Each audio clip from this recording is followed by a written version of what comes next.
morning. Hope you can all hear me. Good.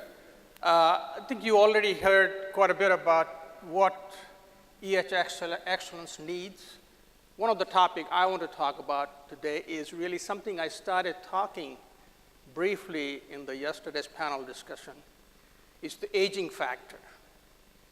We are having a large portion of our workforce in the industry. We are going to be losing those knowledgeable people. Do we have a transition plan? Do we have a change plan? And what I'm going to talk to you about today is one approach we have taken. So, I see there are some people who might be around working in 1970s. And how many people you think we knew about process safety at that time or had the knowledge about process safety? I started working in my company in '78, and I just did not know anything about process safety, even though I had my education in both undergraduate and graduate degree in chemical engineering. But some incidents actually do give you awareness of that. Flixborough, many of you probably remember, many of you we have learned about it, did give us some indication. Then comes 1980. Some awareness is improving. The two major incidents, Bhopal and Piper Alpha, created more heightened awareness of process safety. Again, we are talking more about awareness here, okay? So, did we have any education of process safety in 1970s? Unfortunately, I don't know. I don't think so.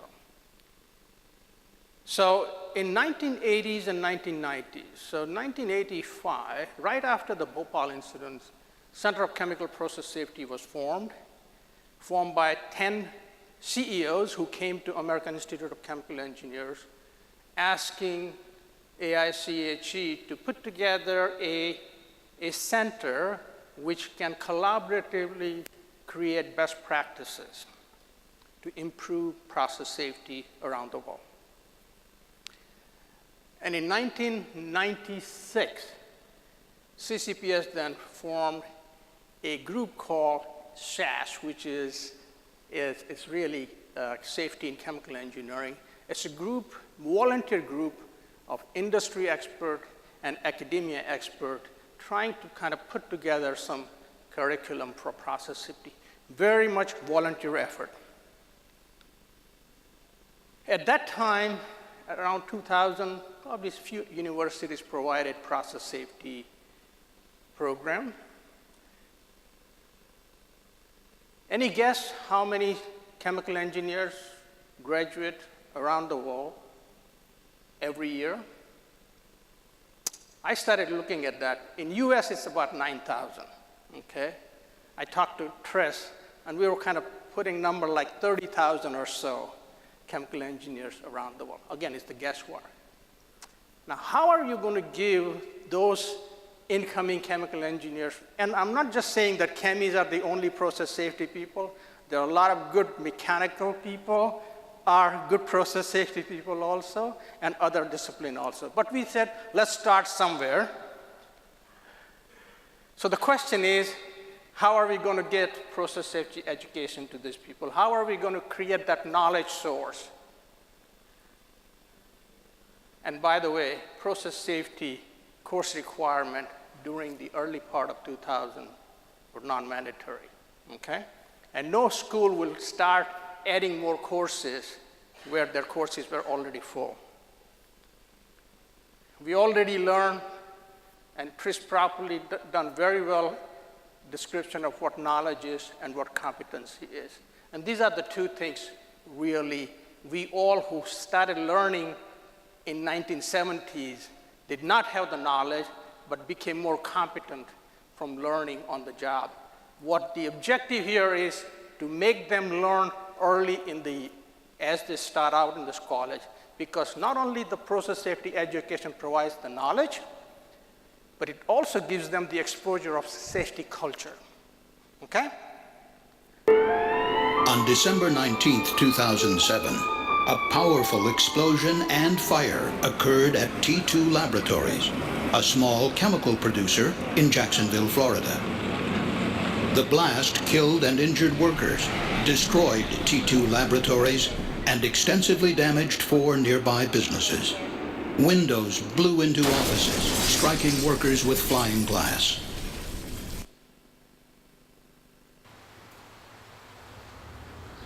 T2 produced MCMT, a gasoline additive, in batches using a 2,500-gallon reactor. An operator controlled the process with a computerized system in a nearby control room. In the first step, liquid chemicals and sodium metal were loaded into the reactor, heated, and then mixed with an agitator. The reaction produced hydrogen, which was vented to the atmosphere. In normal operations, when the temperature reached 300 degrees Fahrenheit, the operator would turn off the heating system.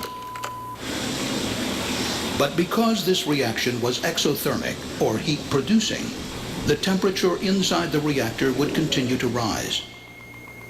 At 360 degrees, operators would begin to periodically fill the reactor's cooling jacket with water.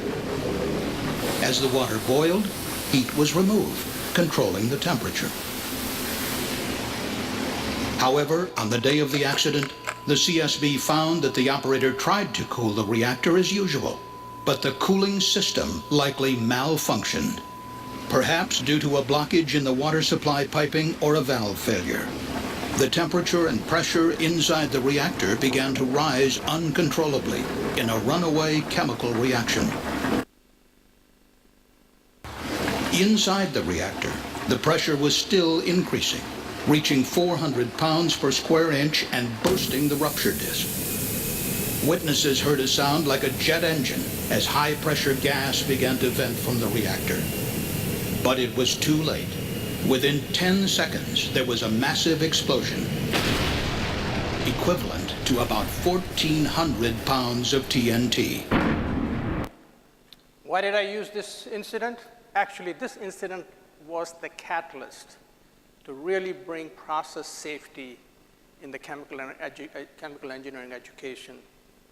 And what happened is really when the investigation was done by the Chemical Safety Board, they found that those who were working, they had engineering, they had chemical engineering, they had science degrees, but they did not have hazard identification skills or process safety skills. Key recommendation came out from that was to include process safety in the undergraduate chemical engineering curriculum. In 2010, Chemical Safety Board asked AIChe, which is the parent of CCPS, to include process safety in the curriculum. AIChe worked with the ABET, which is the Accreditation Board of Engineering and Technology, and in 2012, this was now included as part of the chemical engineering requirement. So those universities who follow ABET will have to have those requirements. In 2015, we recognized that now that we have this requirement, do we really have the right effort to address this? And that's when we actually put together what we call the Undergraduate Process Safety Education Program at AIChe. Our vision of that program is in 8 to 10 years, all chemical engineering, at least the chemical engineering, anywhere in the world will have learned process safety as they come out from the college. That's a tall order. 30,000 chemical engineers coming out every year. How are we going to do that? We don't have enough universities to do that. Even though few universities started that, we thought that we need to apply more a global approach, but provide some centralized effort. We basically pulled together the program. We need to modernize the curriculum. We need to make it free. We need to make it available to all the students and educators around the world. We also need to make sure that educators are educated in process safety, because many of the process safety educators have never gone to the plant. So they really don't have a good appreciation of what process safety is.